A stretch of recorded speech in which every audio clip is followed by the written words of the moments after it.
Welcome back, everybody. Today we're going to be walking through the pattern instructions for the Welcome Fridge Quilt. This is a mini quilt that looks really great on your refrigerator or anywhere hanging in your home. So you're not going to believe how easy this pattern is. I'm going to walk you through the details of the pattern in this video. So to get started, we're going to prep the red fabric with heat and bond on the back, and we're going to be cutting out the stripes for our quilt.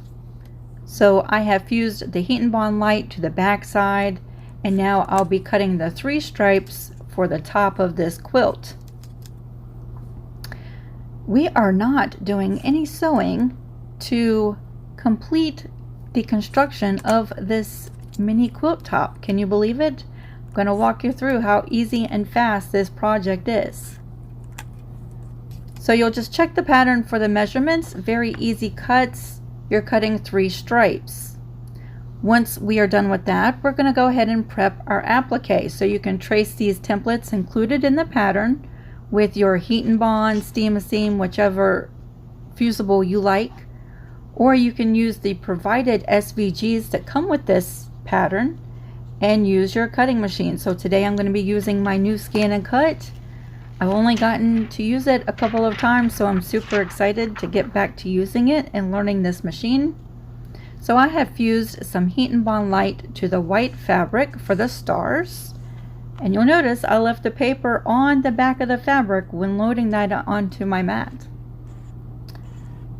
I've already sent over the stars to my cutting machine, and we're going to go ahead and cut out the 3 stars for this pattern, which the SVGs make this project go even faster, but it's still pretty simple if you don't have a cutting machine. So you would just trace the templates. Ooh, we have lightning and thunder. Ooh, can you hear that? I'm going to pause it for a second. Okay, I think the weather has passed. I'm going to continue with the voiceover for this video. Oh, nope, there's some more thunder. So very quickly and easily, my machine cut out the 3 stars. In my new studio, I set up my ScannCut right next to my sewing machine. So this is so fast in this order of working in my new studio. I love it.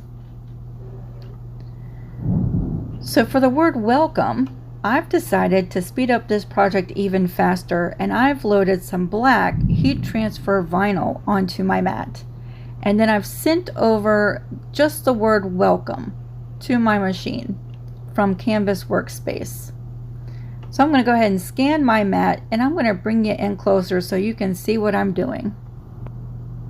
So I'm not really sure that you're going to see everything really close because my camera was far away, but because I'm cutting heat transfer vinyl, we need to first mirror image this word welcome. And because I haven't used my new ScannCut that often, I have to search around for it. But if you go into Object Edit, you'll see this little button right there, and you can flip your word to a mirror image. And when cutting heat transfer vinyl, that's exactly what you need. So we've just mirror imaged the word welcome. You'll see me clicking a whole bunch of buttons here trying to figure out this machine, and I just encourage you, if you are new to your cutting machine, this is how you learn. Flipping through, clicking on all of the buttons until you learn the process and learn where all of the options are. So I do want to add a test cut.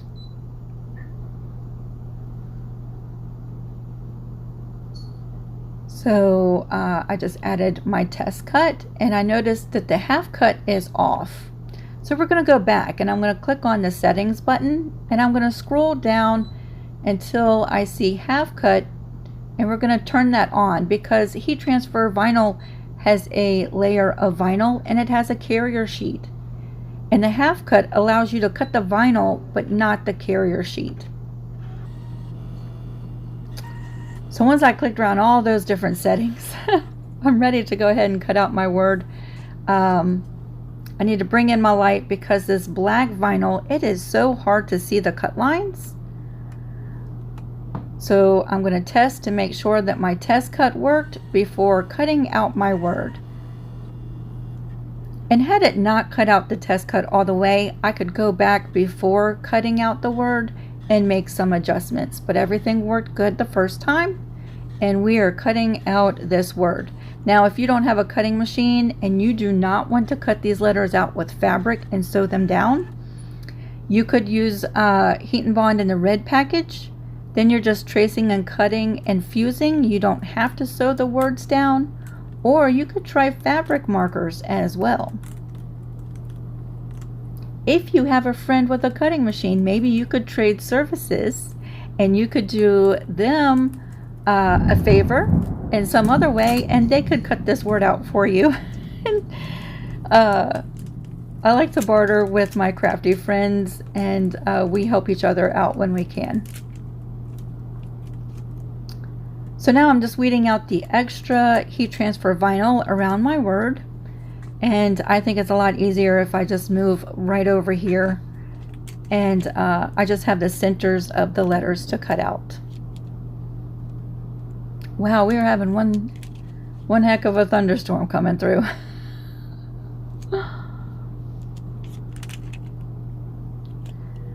So there's my word.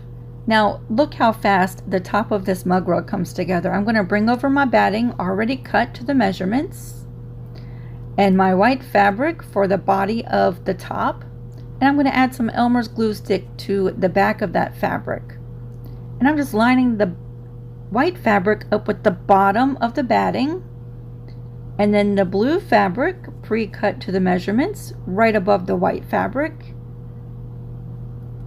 And now I'm taking my first red stripe and just putting it right over top, centered where those two fabrics meet. And that covers that seam. We don't have to sew these pieces together. And then I use the Heat and Bond strip as a placement to place each of the next two red stripes. See that? So I get a perfect placement for my red stripes. And I'm just fusing those together because remember, the very first thing we did was add Heat and Bond to the back of that red fabric before even cutting out these stripes. And now I can place my stars. And now I will fuse my heat transfer vinyl to the white bottom portion of this little mini quilt. Depending on what type of heat transfer vinyl you're using, if you decide to go this route, just check the fusing instructions because there's so many different types and they all come with their own instructions. Isn't that super cute?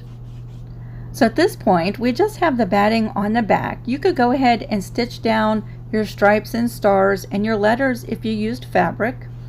At this point, if you wanted, or you could bring in your backing fabric like I like to do and create your layers and then stitch down all of the applique pieces, basically quilting the entire quilt all at the same time as stitching down your applique, right? So I'm just using an Elmer's glue stick again.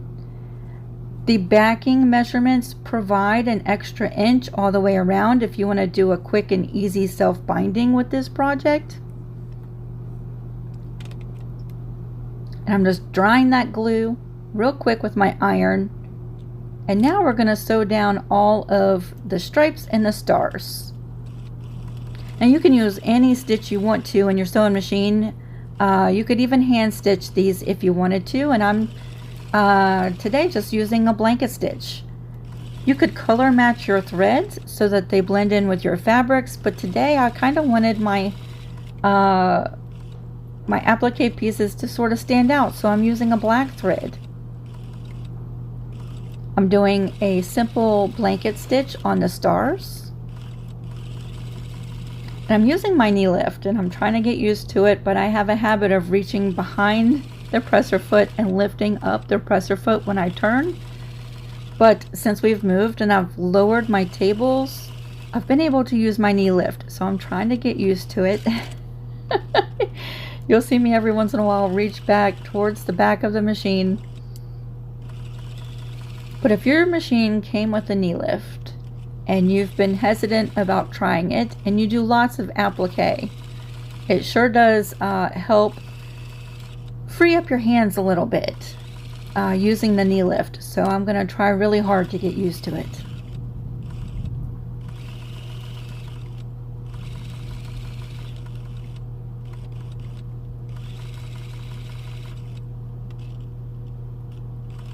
This is my second project since getting back to work and things are coming back really quickly. It's kind of like riding a bike. You never really forget.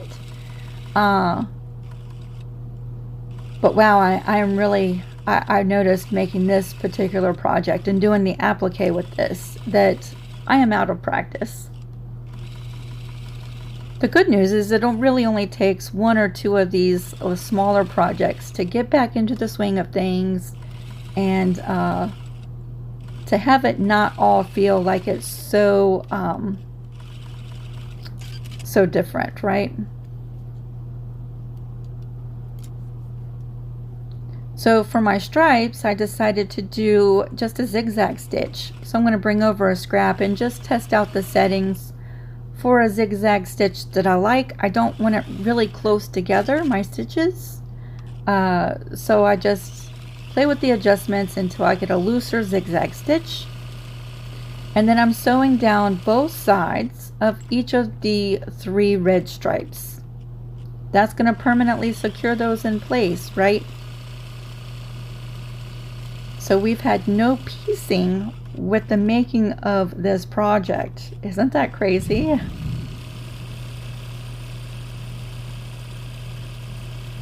So quick and fast. I would say this project falls within those lines of my favorite type of project. It looks way harder than it actually is. So it's kind of like a pretender.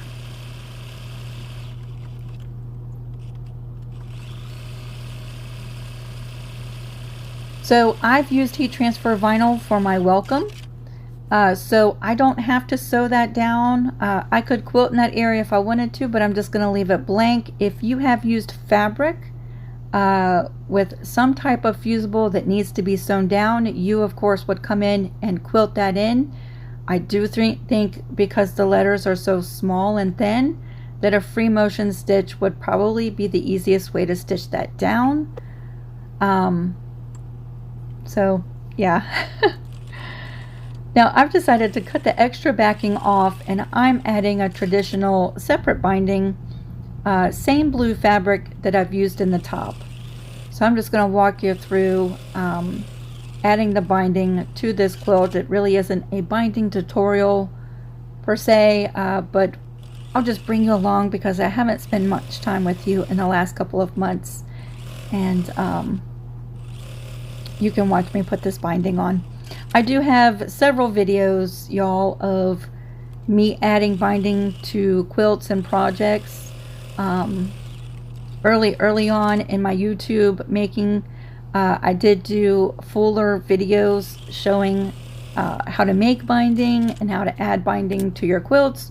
So if you are extremely new and you've just jumped in with this project being your very first one, I do suggest either searching up some of those videos or checking out some other quilt content related videos. There's lots of creators who do really great tutorials that might be helpful for you. The only thing I struggle with is connecting the binding on smaller projects, right? You only have so much space to work with. I find using a binding clip and folding my project in half to connect those ends really helpful.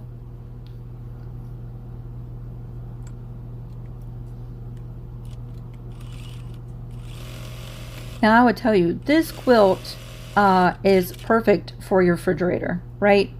And it's very lightweight. So you can use like magnets and things. I'm going to show you towards the end of this video what I use from the Dollar Tree. But if you have smaller quilt stands, like the one you've seen in some of my videos behind me, these little mini quilts fit perfectly on those little mini quilt stands. You'll see me here, I'm putting on my zipper foot. I've started using my zipper foot to finish off the binding once I've turned it over to the back side, because I can get snug right in there, right next to that binding, using my zipper foot. If you haven't tried using your zipper foot for this part of doing your binding, you might want to pull it out and test it out on a small project like this. But yeah, you could use thumbtacks to hang this little quilt up anywhere you like. It's a great size little quilt, and it doesn't take a long time to make, but it looks fantastic, right?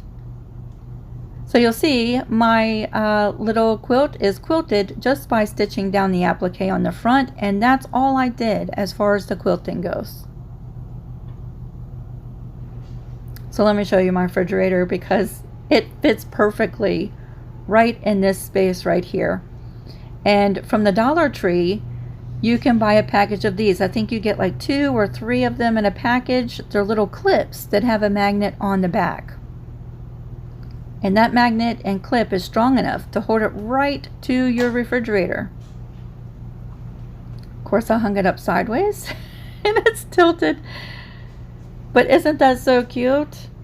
Right? And because this project is so fast, like you could do all the different themes, right? For the holidays, for birthdays, and hang them up right on your fridge. So there we go. I hope you've enjoyed this. If you have questions about this particular pattern, you can reach out to me through Etsy or right here in the comment section on YouTube. Thank you so much for watching. I hope this inspires you to do something creative in your space today, and we'll see you really soon. Bye, everybody.